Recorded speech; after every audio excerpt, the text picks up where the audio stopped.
శాంతి.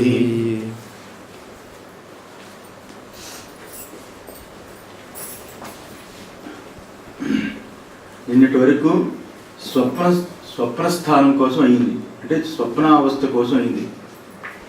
జాగ్రత్త ప్రపంచము ఏ రకంగా అయితే సప్తాంగములు 19 ముఖములతో కూడుకుని జాగ్రత్త ప్రపంచము ఏ రకంగా తోస్తున్నదో, ఆ ప్రపంచము తోసే సమకాలంలో ఆ ఆత్మకి విశ్వడని పేరు. ఆ ప్రపంచాన్ని తెలుసుకుంటున్న సమకాలంలో ఆత్మని విశ్వడని చూపించి, ఆ రకంగా మరలా స్వప్నంలో కూడా సప్తాంగములు 19 ముఖములతో కూడుకొని ఏదైతే తోచుతున్నదో తోచే సమకాలంలో అతనికి తేజస్సుడు అని పేరు. జాగ్రత్త దృష్టి చేత అతనికి తేజస్సుడు అని పేరు పెట్టి అన్నామే కానీ స్వప్న అనుభవ సమకాలంలో అది జాగ్రత్తే. మనమందరం కూడా మెలకువ మీద అభిమానం కలిగి జాగ్రత్తే సత్యం అనుకొని ఈ జాగ్రత్త ప్రపంచంలో నేను మేలుకుంటున్నాను, కలగంటున్నాననే తప్పు తెలివితో ఉన్నాము. కాబట్టి శృతిమాత దానిని ముందు అంగీకరించి దానిని నాయన అలా చూడకూడదు, నువ్వు ఈ రకంగా చూడు అని ఆ శృతిమాత మనల్ని కరుణించి ముందు ఈ 2 అవస్థలను ఒప్పుకుంది. నిజంగా ఆత్మకి అవస్థలు ఉన్నాయని కాదు ఉద్దేశం. మనం ముందు అవస్థలు ఉన్నాయి, ప్రపంచంలో నేను పుట్టాను, మేలుకుంటున్నాను, కలగంటున్నాను, నిద్రపోతున్నాను అని పూర్తి భావంతో ఆ రకంగా మనము అవిద్యతో ఉన్నాము. కాబట్టి అలాంటి అవిద్యని బేస్ చేసుకుని శృతిమాత మనల్ని కరుణించడానికి ఆరోపాన్ని ఇంకొక రకంగా మార్చి ఇంకో ఆరోపణ చేసింది, వైదిక ఆరోపం. ఏమని? ఏదైతే స్వప్నం కలుగుతుందో, ఏదైతే నీకు మెలకువ కలుగుతుందో అది ప్రపంచంలో కాదు. ఒక్కసారి చూడు, మెలకువలో ప్రపంచం ఉంది కానీ ప్రపంచంలో మెలకువ లేదు. ప్రపంచమే నీ మెలకువలో ఉన్నది. ఆ ప్రపంచమంతటి ఏ మెలకువతో ఆ ప్రపంచాన్ని చూస్తున్నావో అప్పుడు నీ స్వరూపము విశ్వడై ఉన్నాడు. అలాగే స్వప్న ప్రపంచము ఆ ప్రపంచమంతటిని ఏ స్వప్నంలో చూస్తున్నావో ఆ స్వప్నమంతా నువ్వు తెలుసుకుంటున్నావు కాబట్టి నువ్వు ఆ తేజస్సుడు అయ్యావు అని ఈ రకంగా జాగ్రత్త స్వప్నము అనే 2 అవస్థల గురించి తెలియచేస్తూ చివరికి దర్శనావృత్తి అదర్శనావృత్తి అని భాష్యకారులు చూపించారు. ఏమిటంటే దర్శనావృత్తి అంటే ఏమిటి? జాగ్రత్త స్వప్నము. ఎక్కడ దర్శనం అంటే బాహ్యము, ఏదైతే ప్రపంచమంతా ఎక్కడెక్కడ తోస్తున్నదో, ఏ అవస్థలో తోస్తున్నదో ఆ 2 అవస్థలు జాగ్రత్త స్వప్నము 2 దర్శనావృత్తి అని. జాగ్రత్త స్వప్నము తోచనిది కేవలము ఆత్మగా ఉన్నది ఏదైతే ఉన్నదో అది అదర్శనావృత్తి అని చెప్పబడింది. ఈ అదర్శనావృత్తితో కూడుకున్న సుషుప్తి ఏదైతే ఉన్నదో ఇదే ఇక్కడ బాగా కాంట్రవర్సీ. ఎవరికైనా జాగ్రత్త తన యందు వచ్చిపోతున్నది అంటే అర్థమవుతుంది. స్వప్నం ఏ రకంగా తన యందు వచ్చిపోతున్నదో ఆ రకంగా జాగ్రత్త అనేది కూడా తన యందు వచ్చిపోతున్నది అంటే అర్థమవుతుంది. 2 అర్థమవుతుంది కానీ ఏమీ లేని సుషుప్తి దాని యందు అది అర్థం చేయడం అంటే కొంచెం కష్టం అవుతుంది. ఏమీ లేని సుషుప్తి అదర్శనావృత్తి దాన్ని తెలుసుకోవడం కష్టమవుతుంది. ఎందువల్ల దాని యందు మనకి చాలా ఆరోపాలు ఉన్నాయి. ప్రపంచమంతా దాన్నే నమ్మి ఉన్నది. ఏమని? సుషుప్తి అంటే గాఢ నిద్ర. అలాంటి గాఢ నిద్ర ఎందుకు వస్తుంది అంటే లోకంలో ఏం చెప్తారు? తమస్సు చేత బాగా ఈ ప్రపంచ విషయాలు భోగాలు అనుభవించి అనేక రకాలుగా అలసట కలిగి దాని చేత నిద్ర వస్తుంది. అక్కడ ఈ యొక్క భోగ విషయాలు అన్నీ మర్చిపోవడమే తమస్సు. ఆ మర్చిపోయి అక్కడ హాయిగా నిద్రపోతాము. మళ్ళా మేలుకొని యాక్టివిటీతో మళ్ళా పనిచేస్తాము. యాక్టివిటీ కోసం, ఉత్తేజం కోసం సుషుప్తి అనే అవస్థ, గాఢ నిద్ర అనేది పొందుతాము అనేది లోకంలో దాని గురించి ఒక భావం. ఆ భావాన్ని తీయడానికి పాపం వేదమే ముందు భాగంలో కర్మకాండలో సుషుప్తి గురించి ఇంకొకలా చెప్పింది. దాన్ని పెట్టుకునే ఉపనిషత్తుల్లో కూడా ముందుగా ఈ సుషుప్తిని అక్కడ అవిద్యా బీజం అగ్రహణం అని చెప్పింది. సుషుప్తి గురించి అగ్రహణము అంటే ఏమీ తెలియకపోవడము అని అర్థం. ఇక్కడ దర్శనములతో కూడుకున్న జాగ్రత్త స్వప్నము 2 అక్కడ లేవు కదా.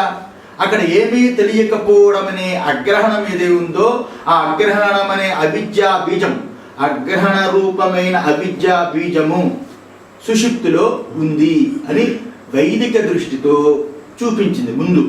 అంటే మనం ఒక్కసారి సుషుప్తి ఆ బ్రహ్మమే ఉన్నది, బ్రహ్మము యందు ఏ రకంగా సమస్తము లేని కేవలము నిర్గుణమై ఉన్నదో ఆ బ్రహ్మమే నీ స్వరూపం అంటే అర్థం కాదు కదా. ఎందుకంటే మనకు బాగా జాగ్రత్త, స్వప్నము, సుషుప్తి మూడు ప్రపంచంలో కలుగుతున్నాయని ఒక భావం ఉంది. ఆ భావాన్ని తీయాలంటే ఒక్కసారి దగాల్ని సుషుప్తిని తొలగించడం కుదరదు. కాబట్టి ముందు శిష్యుణ్ణి ఒక మెట్టు నుంచి ఇంకొక మెట్టుకి తీసుకురావడానికి, ఆ మెట్టుకి తీసుకురావడానికి నాయన అక్కడ అగ్రహణం అంటే అగ్రహణం అంటే తెలియకపోవడము అనేది ఉన్నది. అదే నిద్ర అని. శారీరకంగా ప్రపంచంలో పడుకోవడం అనేది బాహ్యంగా కనిపించే నిద్ర. కానీ నిద్ర అంటే ఏమిటి? మనస్సుకు ఏమీ తోచనప్పుడు, మనసు స్పందన లేనప్పుడు, మనసు పూర్తిగా తన స్వరూపాన్ని కోల్పోయినప్పుడు నిద్ర అని అంటాం. దానికి ఏ స్పందన లేనప్పుడు. అప్పుడు దానికి ఏ స్పందన లేదు, తన స్వరూపం కోల్పోయింది అక్కడ మనస్సు, కానీ తానేంటో అక్కడ తెలియదు. అదే నిద్ర. తన స్వరూపం కోల్పోయిన తర్వాత అక్కడ ఏమున్నదో తెలియదు. అంతే కదా. ఎక్కడ మనసు ఉంటుందో అక్కడ విషయం ఉంటుంది. అక్కడ సుషుప్తిలో విషయం లేదు, ఏ విషయాలు లేవు, ఏ అలజడి లేదు, అసలు మనసు స్పందనే లేదు. మనసు ఉన్నదా లేదా అంటే ఆలోచిస్తే మనసు ఉన్నట్టుగా కూడా అనిపించదు. అలాంటప్పుడు అక్కడ మనస్సు లేదు కాబట్టి అక్కడ ఏమున్నది తెలియదు. ఆ తెలియకపోవడమే అగ్రహణం. ఆ దృష్టితోటి ఆ అగ్రహాన్ని పెట్టుకొని చెబుతుంది. ఆ దృష్టితో ఇక్కడ ఏం చెప్పారంటే జాగ్రత్త స్వప్నము అనే దర్శన వృత్తి అయినా, జాగ్రత్త స్వప్నము లేని సుషుప్తి అదర్శన వృత్తి అక్కడైనా మూడు నిద్రే అని చెప్పాడు. ఎందువల్ల మూడిట్లోని తత్వము తెలియకపోవడం అనేది ఏదైతే ఉన్నదో ఆ నిద్ర అందరికీ ఉన్నది. అందులో తత్వం తెలుసుకోవడానికి జాగ్రత్త స్వప్నములు రెండిటికి సుషుప్తి ద్వారమై ఉన్నది. అలాగే తురియానికి కూడా సుషుప్తే ద్వారమై ఉన్నది. జాగ్రత్త స్వప్నము జతలో సుషుప్తిని కూడా చేర్చామనుకోండి, శరీరానికి సంబంధించిందే. జాగ్రత్త స్వప్నము సుషుప్తి మూడు శరీరానికి సంబంధించిందే అని శరీరం అనే ద్వారంలో పెట్టి ద్వారం మూసామనుకోండి, తుర్యాన్ని గ్రహించడానికి ఎలా అవుతుంది? అందులో సుషుప్తిని నుంచి తుర్యాన్ని తెలుసుకోవాలి అంటే సుషుప్తియే ద్వారమైనది. అలాగే సుషుప్తిని పెట్టుకుని జాగ్రత్త స్వప్నములు ఎలా వస్తున్నాయంటే మళ్ళీ జాగ్రత్త స్వప్నాలు రాకకి కూడా ఇటుపక్క చూస్తే అవిద్యా దృష్టితో చూసినప్పుడు జాగ్రత్త స్వప్నము రెండు మనకి కలుగుతున్నాయి కదా. పడుకున్నవాడు మేలుకుంటున్నాడు కదా, మేలుకున్నవాడు కలగంటున్నాడు కదా. ఆ కళ మెలకువ పొందినవాడే గాఢ నిద్ర అనుభవిస్తున్నాడు కదా. అందులో గాఢ నిద్ర నుంచి మేలుకుంటున్నాడు కదా అన్నప్పుడు మేలుకువ గాఢ నిద్ర నుంచి మేలుకొనుట అనేది ఇటుపక్క తీసుకున్న సుషుప్తే ద్వారమై ఉన్నది జాగ్రత్తకి స్వప్నానికి. సుషుప్తిని ఆవల ఏ తుర్యమైతే ఉన్నదో ఆ తుర్యాన్ని తెలుసుకోవాలన్నా సుషుప్తే ద్వారమై ఉన్నది. అందువల్ల సుషుప్తిని తెలుసుకోవడం అనేది చాలా అవసరము, ఇంపార్టెంట్ అని ఇక్కడ అర్థం. అందువల్ల ఇక్కడ ఆ దృష్టితో చెప్పి మూడవస్థలు నిద్రయే తెలియనంత వరకు, తెలియకపోవడం చేత అని చెబుతూ ఈ రకంగా అయితే మూడవస్థలు తెలియకపోవడం లక్షణం ఉండడం చేత ఇక సుషుప్తి దేనికి విచారణ అంటే నాయన అలా కాదు, సుషుప్తిలో ఏ విశేషము లేకపోతే సుషుప్తిని విచారించడం ఎందుకు? లోకంలో మనం కూడా అనుకుంటాం కదా, ఏముందండి అక్కడ సుషుప్తి గురించి, మామూలు ప్రపంచం గురించి విచారించాలి కదా, సుషుప్తి గురించి విచారణ ఎందుకు? ప్రపంచం గురించి విచారిస్తే మనం చేస్తే ఇంకొకటికి ఆ భౌతికమైన విషయం ఇంకొకటికి తెలుస్తుంది, అది పాస్ ఆన్ అవుతుంది, వాడు అనుభవిస్తాడు. సుషుప్తి గురించి తెలుసుకుంటే ఏమవుతుంది అంటే నాయన ఈ ప్రపంచానికి అంతటికి కూడా ఆధారమైన ఆ తత్వము, ఏ తత్వము చేత ప్రపంచం నిలబడుతుందో ఆ తత్వాన్ని తెలుసుకోవడం అనేది చాలా ముఖ్యమైనది. దాన్ని తెలుసుకుంటే ప్రపంచం యొక్క స్వరూపం తెలియబడుతుంది. ఏ ఒక్కటి తెలుసుకుంటే అంతా తెలియబడుతుందో ఆ ఒక్కటి పరమార్థమే ఉన్నది. అంతా అనే ప్రపంచము ఆ ఒక్కటి మీద ఆధారపడి ఉన్నది కాబట్టి ఆ ఒక్క దాన్ని తెలుసుకుంటే ప్రపంచం యొక్క స్వరూపం తెలియబడుతుంది. అందులో ప్రపంచాన్ని తెలుసుకునే ఒక వస్తువు తెలుసుకునే బదులు అన్నీ కలిసిన ఆ ప్రపంచం అంతటినీ తెలుసుకోవాలంటే ఈ పరమార్థాన్ని తెలుసుకోవాలి. అలాంటి ఈ ప్రపంచం లేని ఆ సుషుప్తి ఏదైతే ఉందో అక్కడ ఏమున్నది తెలుసుకోవాలి కదా. ప్రపంచము అని తెలుసుకోవాలంటే పరమార్థాన్ని తెలుసుకోవాలి, పరమార్థాన్ని తెలుసుకోవాలంటే ప్రపంచము లేని సుషుప్తిని కూడా తెలుసుకోవాలి. అందువల్ల ఇక్కడ జాగ్రత్త స్వప్నము అనే రెండు విశేషాలు పెట్టుకుని, రెండు విశేషాలతో కూడుకుంది కదా, విశేషాలు చూపిస్తూ జాగ్రత్త ప్రపంచము స్వప్న ప్రపంచము రెండు విశేషాలు చూపిస్తూ జాగ్రత్త స్వప్నము రెండు అవస్థల్ని బోధించింది. ఇక్కడ సుషుప్తి గురించి ఏ విశేషములు లేని దానిని నిషేధిస్తూ చూపిస్తుంది. ఇది నిషేధ రూపకంగా విచారణ, అవి ప్రపంచము చూపిస్తూ అక్కడ విచారణ. అక్కడ నిషేధ రూపకం కాదు, ఇక్కడ నిషేధ రూపమైన విచారణ సుషుప్తి అనే దాన్ని, అదే ఇక్కడ విశేషం. నిషేధ రూపకంగా ఇక్కడ విచారణే విశేషము అని చివరిలో చెప్పి ఇక్కడ ముగించాడు. ముగించి యత్ర సుప్తో న కంచన కామం కామయతే న కంచన స్వప్నం పశ్యతి తత్ సుషుప్తం సుషుప్తస్థాన ఏకీభూతః ప్రజ్ఞానగహనః అయేవానందమయో హి ఆనందభుక్ చేతోముఖ ప్రజ్ఞస్తృతీయ పాద ప్రాజ్ఞస్తృతీయ పాద అని. ప్రాజ్ఞ తృతీయ పాద. అక్కడ విశ్వడని పేరు జాగత్తికి, స్వప్నానికి తేజస్సుడని పేరు, సుషుప్తికి శృతిమాత ప్రాజ్ఞుడని పేరు పెట్టింది, ప్రాజ్ఞుడని పేరు పెట్టింది. మన సుషుప్తి అన్నాము, ఆయన ప్రాజ్ఞుడు అన్నారు. ఆ ప్రాజ్ఞుడే దానికి ఆ ఆత్మ. ఆ సుషుప్తిని ఎవడైతే తెలుసుకుంటున్నాడో ఆత్మకి ప్రాజ్ఞుడని పేరు. అర్థమైందా? చెబుతూ ఇక్కడ చూపిస్తున్నాడు. యత్ర యస్మిన్ స్థానే కాలే వా సుప్తో న కంచన స్వప్నం పశ్యతి న కంచన కామం కామయతే. ఇది ప్రతి బిట్టు తగ్గించాల్సిన విషయమే. భాష్యకారులు రాసిన దానిని ప్రతి విషయము మనకి సులువుగా డైరెక్ట్గా ఇది పరమాత్మను చూపించరు. ఎందుకంటే ఇది రెండు అవస్థలతో కూడుకున్న మూడు అవస్థగా చూపించింది శృతి. అందుకే ఇది ఆగమ ప్రకరణం. ఆగమాన్ని దాటి డైరెక్ట్గా చెబితే అది స్వతంత్రమైన ప్రకరణం అయిపోతుంది. ఇక్కడ స్వతంత్రమైన ప్రకరణం కాదు, ఆగమాన్ని ఆశ్రయించి భాష్యం రాయాలి. కాబట్టి అక్కడ భాష్యకారులు దీన్ని చూపించారు. అందువల్ల మనం జాగ్రత్తగా దీన్ని ఎక్కడ వ్యవహార దృష్టి వాడారు, ఎక్కడ పరమా దృష్టి వాడారు జాగ్రత్తగా తెలుసుకోవాలి. ఇక్కడ యత్ర యస్మిన్ స్థానే అంటే ఏ స్థానమందు, ఏ అవస్థ యందు, యస్మిన్ స్థానే అంటే లేక ఏ కాలమందు, ఏ కాలంలో కంచన కామం నా కంచన స్వప్నం పశ్యతి నా కంచన కామం కామయతే. ఏ రకమైన స్వప్నాన్ని చూడడో, ఏ రకంగా అక్కడ ఎట్టి స్వప్నాన్ని చూడడో, ఆ రకంగానే అక్కడ ఎట్టిది ఏమీ కోరడో అని రెండు పదాలు. ఇక్కడ ఒక విషయం గుర్తుంచుకోవాలి. అక్కడ ఏ ఎట్టి స్వప్నము చూడడు అంటే జాగ్రత్త గురించి ఎందుకు మాట్లాడలేదు శృతిలో? అక్కడ ఎంత సుప్తో నకంచన కామం అన్నాడు కానీ స్వప్నం గురించి అన్నాడు కానీ ఇక్కడ జాగ్రత్త గురించి ఎందుకు మాట్లాడలేదు అంటే శృతి దృష్టిలో స్వప్నాన్ని సప్తాంగ ఏకోనవింశతిముఖ అని చెప్పింది, జాగ్రత్తని ఏకోనవింశతిముఖ చెప్పింది. రెండూ సమాన అవస్థలే అని చెప్పడం, రెండూ మిథ్యయే, రెండూ అబద్ధమే అని చెప్పడానికి, రెండూ స్వప్నమే అని చెప్పడానికి స్వప్నాన్ని చెబుతూ అందులో జాగ్రత్తని కూడా చెప్పినట్టుగా చూపించింది. ఏమండి అంతే కదా, జాగ్రత్తని కూడా చూపించడం అడిగింది. అందులో జాగ్రత్త స్వప్నములు రెండు అంటే రెండూ సత్యం కావాలి, లేకపోతే రెండూ మిథ్య కావాలి. స్వప్నము రెండూ మిథ్యయే దేని దృష్టితో? సుషుప్తి దృష్టితో. సుషుప్తిలో రెండూ లేవు కదా. అందులో ఎక్కడైతే స్వప్నాన్ని చూడడో అంటే ఎక్కడైతే జాగ్రత్త స్వప్నములు రెండు తోచవో ఉండవో అని అర్థం. ఇంకా రెండవ మాట నా కంచన కామం కామయతే, ఎక్కడ ఏమీ కోరడో అనేది ఇక్కడ చాలా ఇంపార్టెంట్. ఎప్పుడు కోరిక కలుగుతుంది మనిషికి? ప్రమాతరి ప్రమిత్సోహో ప్రమాణాన్వేషణ భవతి అన్నాడు కదా. ఎక్కడ? 2వ అధ్యాయంలో వచ్చింది, అలాగే శంకర సంస్మరణలో కూడా వచ్చింది. భగవద్గీత 2వ అధ్యాయంలో వచ్చింది, శంకర సంస్మరణలో వచ్చింది.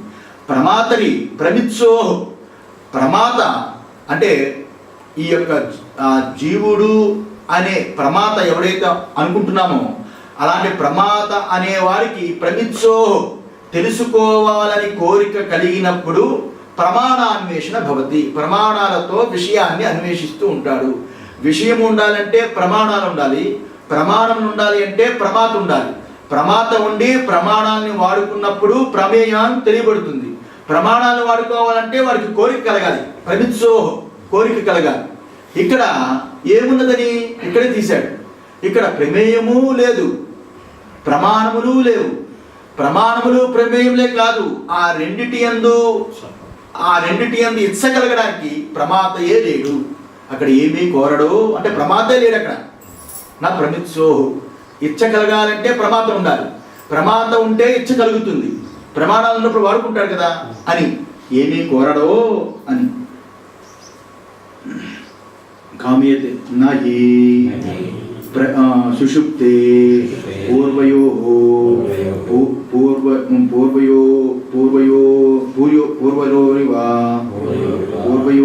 ఇవ అన్యథాగ్రహణ లక్షణం స్వప్నదర్శనం కామో వా కంచన విద్యతే.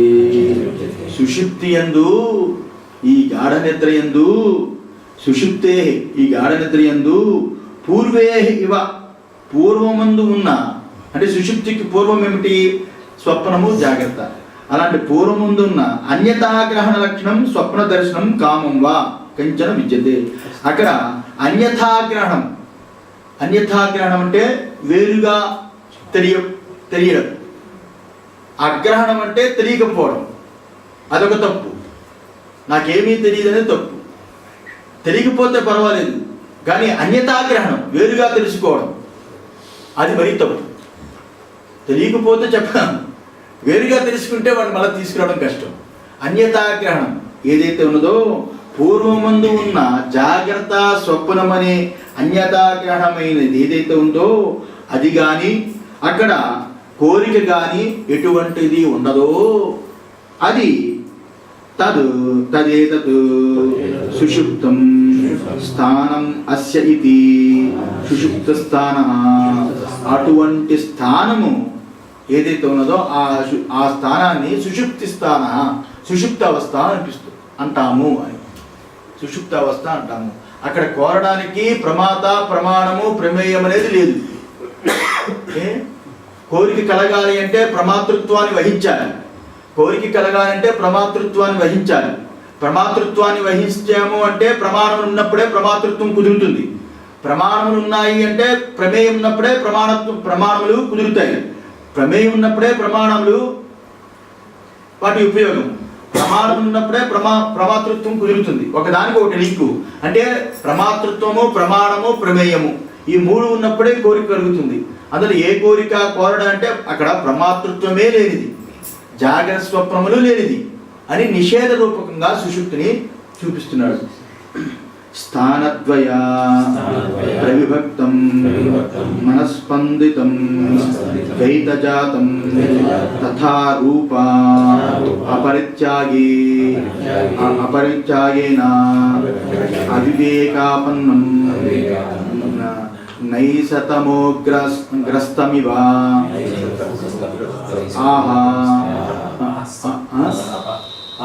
ఆహా సప్రపంచం ఏకీభూతం ఇది ఉచ్యతే. ఇది వివరించాల్సింది ఏంటంటే స్థానద్వయ ప్రవిభక్తం మనస్పందితం ద్వైతజాతం. ఎక్కడైతే స్థానద్వయం అంటే జాగ్రత్త స్వప్నం, జాగ్రత్త స్వప్నాలు ఈ రెండిటిలో ఏవైతే వేరువేరుగా కనిపిస్తూ ఉన్నాయో ఆ కనిపించే ద్వైత సమూహం అంతా కూడా అనేకంగా కనిపిస్తున్నాయి కదా. అనేకంగా ఎక్కడ కనిపిస్తున్నాయి? జాగ్రత్తలోని స్వప్నంలోని. అలాంటి జాగ్రత్త స్వప్నంలో అనేకంగా ఏవైతే ద్వైత సమూహం కనిపిస్తుందో అవంతా కూడా ఏదైతే అవంతా కూడా మనస్పందితం ద్వైతజాతం. అదంతా కూడా మనస్సు యొక్క స్పందన, మనస్సు యొక్క చలనం, మనస్సు యొక్క వికారంతో కూడుకున్నది కదా. ఆ ద్వైత వికారం అంతా కూడా అది ఏదైతే ఉన్నదో అది తథారూప అపరిత్యాగేన అవివేక ఆపన్ని. అవన్నీ కూడా ఏదైతే ఆ రూపాన్ని వదలకుండా ఆ మనస్సు జాగ్రత్త స్వప్నము అనే ద్వైత సమూహంతో కూడుకొని నానాత్వం ఏదైతే తెలుసుకుంటున్నదో అదంతా కూడా మనస్పందనమే. అంతవరకు ఆ మనస్పందన ఏదైతే ఉందో దాన్ని అపరిత్యాగేన వదలకుండానే అని చెప్తున్నాడు. వదలకుండానే అని చెప్తూ చిన్న ఉదాహరణ చెప్తున్నాడు. ఏ రకంగా అంటే నైశతమేకస్థ మివ అహహ అంటే చీకటిలో ఏ రకంగా మనకి వస్తువులు ఉన్నా చీకటిలో కనిపించవు. ఏ రకంగా పగలైతే విశ్వం అంతా కనిపిస్తుంది, చీకటిలో ఏ విశ్వము ఏది కనిపించదు. ఆ కట్టికి మనకి చీకటి అంటే కూడా ఈరోజు అనుభవం లేదు. నేను రాత్రిపూట కరెంటు లైట్లు అవి విను.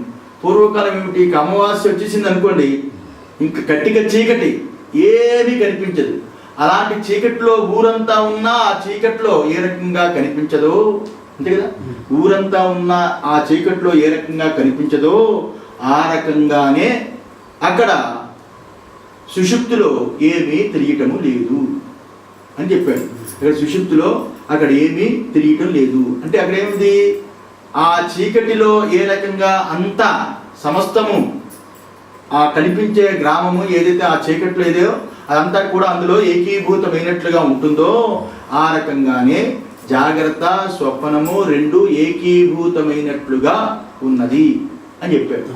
అంటే ఇక్కడ భాష్యకారు చెప్పింది ఏదైతే ఉందో ఇది వ్యవహారిక దృష్టి లేదా వైదిక దృష్టి.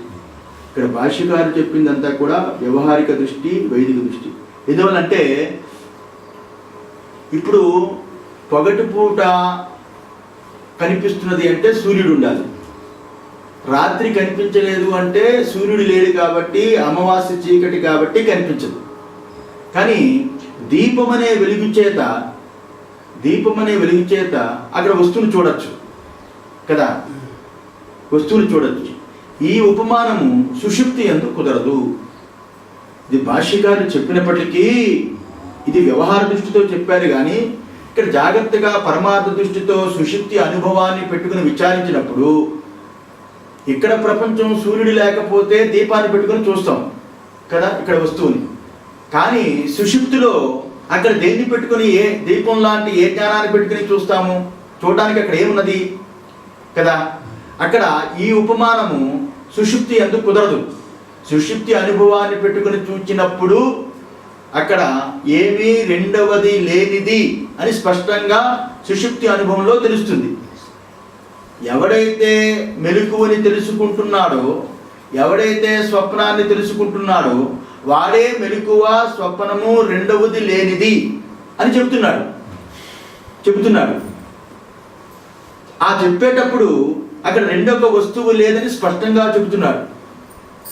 కానీ భాష్యకారులు లోకంలో ఉపమానం తీసుకొని ఇక్కడ చెప్పారు. ఎందువల్లంటే అవిద్యా దృష్టి చేత, వ్యవహారిక దృష్టి, జాగ్రత్త దృష్టి ఉంది కదా, జాగ్రత్త దృష్టి చేత సుషుప్తిని అది తమోగుణము అని అనుకున్నాం కాబట్టి.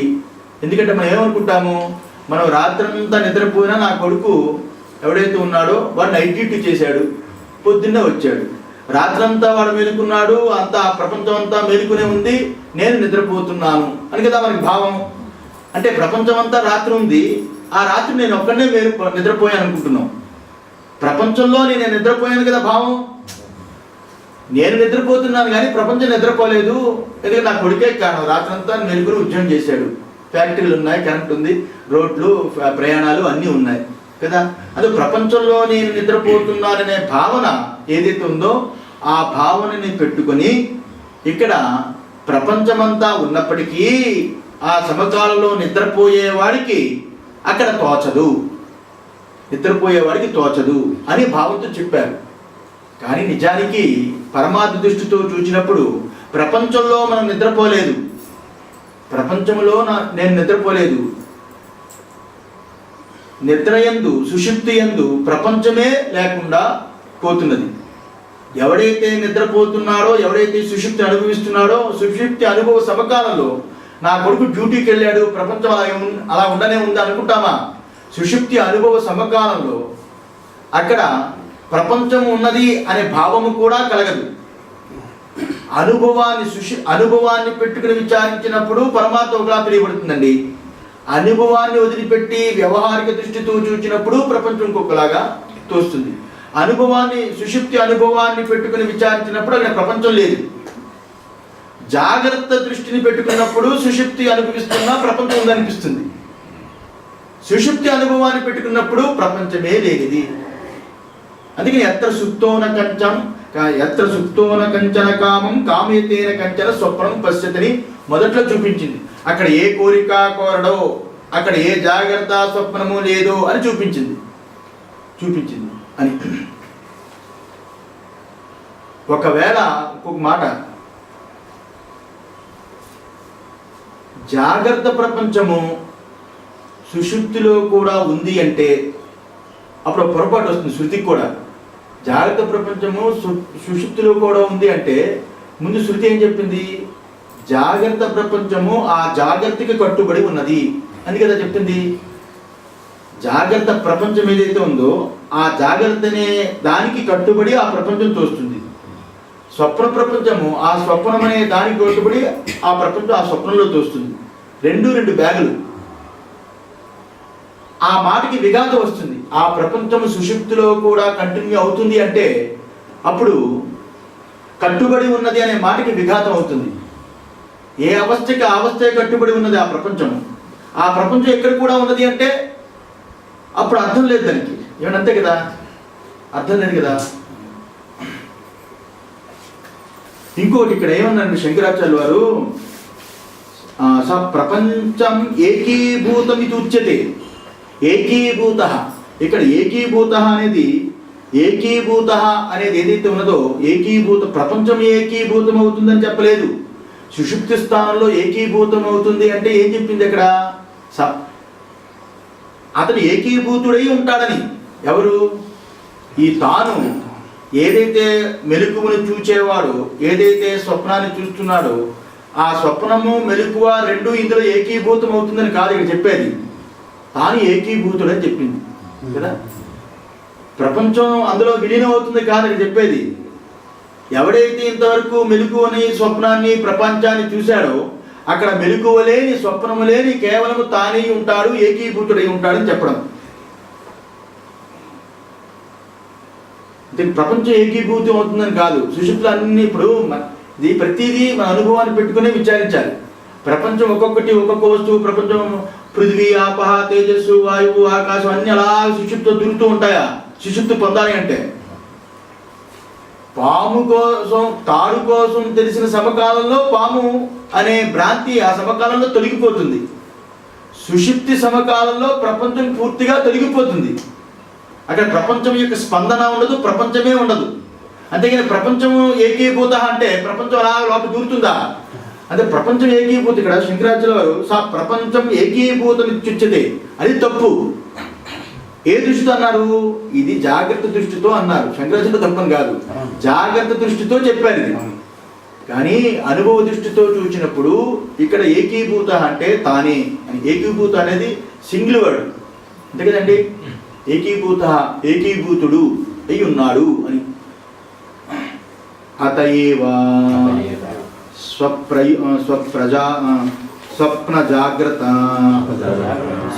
జాగ్రమ్మన స్పందనాని ప్రజ్ఞానాని ఘనీభూత ఇవ సేయం అవస్థా అవివేక రూపత్వాత్ ప్రజ్ఞానఘన ఉచ్యతే. ఇక్కడ స్వప్న జాగ్రత్త మన స్పందనాని, జాగ్రత్త స్వప్నములు ఏవైతే వాటిలో ఉండే మనస్సు యొక్క చంచలం స్పందన ఏదైతే ఉందో అవన్నీ కూడా సుషుప్తిలో గాఢ నిద్రలో గట్టి అయినట్లు ప్రజ్ఞాన ఘనీభూతమివ కదా, గట్టి అయినట్లు ముద్ద అయినట్లు అన్నాడు. ఇక్కడ అట్లు అంటే ఇవ అని వాడాడు శబ్దం. ఇక్కడ ఘనీభూతమైనట్లు, గట్టి అయినట్లు, ఘనీభవించి ఈ రకంగా ఉంటుంది. ఎక్కడ? జాగ్రత్త స్వప్నాలు రెండు ఆ మనస్సు యొక్క జాగ్రత్త స్వప్నములో కలిగే ఆ మనస్సు యొక్క స్పందనలు, ఆ చాంచల్యం ఏదైతే ఉందో అది సుషుప్తిలో గట్టి అయినట్లు ముద్ద అయినట్లు ఉంటుంది అని. అక్కడంటే స్పందన లేవు, అక్కడ ముద్దగా అంటే ఏకీకృతమై ఉంటుంది, ముద్దగా అయి ఉంటుంది అని చెప్పాడు కదా. ఆ రకంగా ఇందువల్ల అది అవివేక రూపత్వాత్, అవివేక రూపమైన ఈ అవస్థ అని. ఇది అవివేక రూపమైనది అంటే అక్కడ ఏమిటి వివేకం లేదంటే అది నిద్ర అని చెప్పాడు కదా. సుషుప్తి గురించి తెలియనంత వరకు, సుషుప్తి యొక్క స్వరూపం విచారించినంత వరకు అది అవివేకమే. విచారించినప్పుడు దాని యొక్క పరమార్థం తెలుస్తుంది. విచారించిన వరకు అవివేకము. కాబట్టి అవివేకం అవడం చేత ఈ అవస్థ ప్రజ్ఞాన ఘన ఉచ్యతే. ప్రజ్ఞాన ఘనం అని చెప్పబడింది. ఆ ప్రజ్ఞ, అక్కడ ఉన్న జ్ఞానము, అక్కడ ఉన్న తెలివి ఏదైతుందో అది ఘనీభవించి ఉన్నది, సుషుప్తిలో ఘనీభవించి ఉన్నది అని అర్థం. ఎప్పుడైతే జాగ్రత్త స్వప్నము తోస్తుందో ఆ ఘనీభవించిన తెలివియే అది స్పందనతో కూడుకుని తెలియబడుతుంది. సుషుప్తి సమకాలంలో సమస్త స్పందనలు ఘనీభవించి ఒక ముద్ద వలె ఆ తెలివి ఉన్నది అని అర్థం. యథా రాత్రో నైసేన తమసా విభజ్యమాన్ సర్వం ఘనమివ తద్వత్ ప్రజ్ఞానఘన ఏవ. ఏ రకంగా అంటే రాత్రి యందు అంటే నిశా, రాత్రి యందు అంటే నిశా సంబంధమైన చీకటి సంబంధమైన ఏదైతే ఉందో ఆ చీకటి చేత వస్తువులన్నీ విభజించి గుర్తించలేని స్థితి కదా. ఆ కటిక చీకటిలో విభజించి గుర్తించలేని స్థితి యందు ఏ రకంగా సర్వము ముద్దై ఉన్నట్టుగా అనిపిస్తుందో ఆ రకంగా ప్రజ్ఞానఘన ఏవ, ఆ రకంగా ప్రజ్ఞానఘనమై ఉన్నది అని చెప్పాడు. చెప్పి భాష్యకారులు ఇక్కడ చిన్న వాక్యాన్ని చూపించారు. అంతా ఏ రకంగా చీకటిలో అన్ని వస్తువులు ఉన్నప్పటికీ అన్ని వస్తువులు తెలుసుకోవడానికి ఆ చీకటి, కటిక చీకటి వల్ల తెలియబడదో ఆ కటిక చీకటిలో అన్ని వస్తువులు ఏకీకృతం ముద్దగా అయినట్లుగా ఏ రకంగా భావం కలుగుతుందో ఆ రకంగా సుషుప్తిలో సకల జాగ్రత్త స్వప్నము రెండూ ఘనీభవించి ముద్దగా అయినట్టుగా ఆ తెలుసుకున్న తెలివి ముద్ద అయి ఉన్నది అని చెప్పి ప్రజ్ఞానగణము, అక్కడ ప్రజ్ఞ తెలివి ముద్దగా ఉన్నది, ఎరుక ముద్ద అని అర్థం. అలా చెప్పారు. చెప్పి తర్వాత చెప్తారు ఏవ శబ్దాత్ నా జాత్యంతరం ప్రజ్ఞాన వ్యతిరేకేణ ఇది అర్థః అస్తి ఇత్యర్థః. ప్రజ్ఞాన వ్యతిరేకేణ అస్తి ఇత్యర్థః. అయినా ప్రజ్ఞానగణ ఏవ, అక్కడ ప్రజ్ఞాన ముద్దే అంటే ఎరుక ముద్దే అని అర్థం. తెలివి ముద్ద, ఎరుక ముద్ద అని అర్థం. తెలుసు కదా, నీరు మంచుగడ్డ అన్నట్టుగా. నీరు మంచుగడ్డ, మంచుగడ్డ అంటే ముద్ద, మంచు ముద్ద అన్నట్టుగా. ఇక్కడ ఎరుక ముద్ద. ఏవ శబ్ద నా జాత్యంతరం ప్రజ్ఞాన వ్యతిరేకేణ అస్తి ఇత్యర్థః. ఇక్కడ ఏవ శబ్దము అనేది ఏదైతే ఉన్నదో ఆ ఏవ శబ్దము ఈ జ్ఞానము, ఈ తెలివి కంట వేరుగా లేదు. జాత్యంతరం ప్రజ్ఞాన వ్యతిరేకేణ అస్తి ఇత్యర్థః. అంతే కదండి.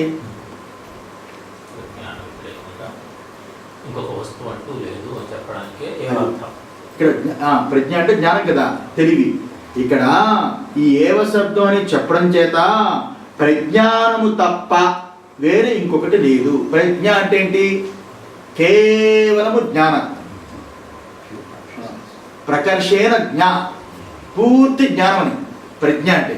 అలాంటి పూర్తి జ్ఞానము తప్ప ఇంకొకటి లేదు అని అర్థం. ఇది పరమార్థ దృష్టితో చెప్పాడు. మీకు అర్థమవుతుందా? వ్యవహార దృష్టితో అక్కడ అంతా కూడా ముద్దగా ఉండిపోయింది, తెలుసుకోలేకపోయాడు. ప్రపంచంలో ఉన్న ప్రపంచాన్ని తెలుసుకోవటం లేదు అని వ్యవహారిక దృష్టితో చెప్పాడు. సుషుప్తిని అనుభవ దృష్టితో చూసినప్పుడు, వ్యవహార దృష్టి అంటే ఏమ్మా జాగ్రత్త దృష్టితో, జాగ్రత్త దృష్టితో మీరు వింటూ కళ్ళు తెరిస్తే నేను వింటున్నాను అనుకుంటాను. ఎందుకంటే ఇది అసలే సుషుప్తి. జాగ్రత్త దృష్టితో సుషుప్తిలో అక్కడ ఇదంతా కూడా అక్కడ విలీనమై అలా ఉంది అనిపిస్తుంది. అక్కడ ముద్దగా ఉంది, అక్కడ తెలుసుకోవడానికి ఏమీ లేదు, అక్కడ తెలుసుకోవడానికి అక్కడ ముద్దగా ఉన్నాడు, తెలుసుకోవడం లేదు అని అనిపిస్తుంది. సుషుప్తి, అదే సుషుప్తి, తామసం. ఆ రకంగా ముందు భాష్యం చెప్పాడు. రెండో దాన్ని అలా అధ్యారోపంతో ఒప్పుకొని తర్వాత పరమార్థ దృష్టితో చెప్తున్నాడు. నకారం ఏదైతే ఉందో, ఏవా అనే శబ్దం ఏదైతే ఉందో, ఏవ శబ్దము ఏదైతే ఉందో ఆ శబ్దము ఈ రకంగా చెప్పడం చేత ప్రజ్ఞానము తప్ప, అంటే అక్కడ ఎరుక ప్రజ్ఞానము కేవలము జ్ఞానము తప్ప అక్కడ రెండవది లేనిది అని చెప్తారు. రెండవది లేదంటే జాగ్రత్త కానీ స్వప్నము కానీ, జాగ్రత్త స్వప్నము యొక్క మనస్పందన కానీ అని రెండవది ఏది లేనిది అనేది. ఎత్ర ద్వైతమివ భవతి తత్ర ఇతరం పశ్యతి. ఎక్కడ ద్వైతము వలె కనిపిస్తుందో అక్కడ వేరువేరుగా చూస్తావు ఓ మైత్రేయి. ఎక్కడ ద్వైతము లేదో అక్కడ కేవలము పరమార్థమే చూస్తావు. అక్కడ ద్వైతము లేదు కాబట్టి కేవలము ప్రజ్ఞానఘన ఏవా అనేది. ఇది చాలా ప్రకాష్ పెట్టువే. ఏవ శబ్దాత్ నా జాత్యంతరం ప్రజ్ఞాన వ్యతిరేకేణ అస్తి ఇత్యర్థః. ప్రజ్ఞాన వ్యతిరేకంగా ఇంకొకటి లేనే లేదు.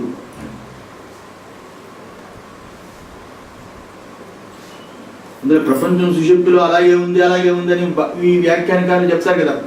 అందరూ నిద్రపోయేందుకు ప్రపంచం ఎక్కడ పోతుంది, ప్రపంచం అలాగే ఉంది అని చెప్తే చాటర్ వాడిని అడిగినా అదే చెప్తాడు. ఒక ఎవరు మాధవాచార్యులు కూర్చున్నారట. ఎవడు అడిగట్ట ద్వైతం అంటే ఏంటి, అద్వైతం ఏంటంటే అద్వైతం అలాగే ఇలాగే ఏదో మాట్లాడితే జవాబు చెప్పలేదు. ఆయన ఎప్పుడు చెప్తాడా అని వెయిట్ చేశాడు. ఆ ద్వైతం గురించి అద్వైతం గురించి ద్వైతుడు మధుసూదన సరస్వతి ఒక మధ్యుడు వచ్చి అంతా ద్వైతమే కరెక్ట్, అద్వైతం ఎక్కడ కుదురుతుంది, అద్వైతం అనేది లేనే లేదు, అంతా ద్వైతం కనిపిస్తుంది కదా, అది ఇది వేరు అలాగే అలాగే దేవుడు కూడా వేరు, దేవుడు కూడా వేరు, అంతా వేరువేరుగా ఉంది కానీ అద్వైతం ఎలా కుదురుతుందో ఏదో వాదిస్తుంటే ఆ మధుసూదన సరస్వతి ఆయనతో వాదించడం ఎందుకని అలా కూర్చుంటే తర్వాత ఒక చాకలివాడు వచ్చాడు.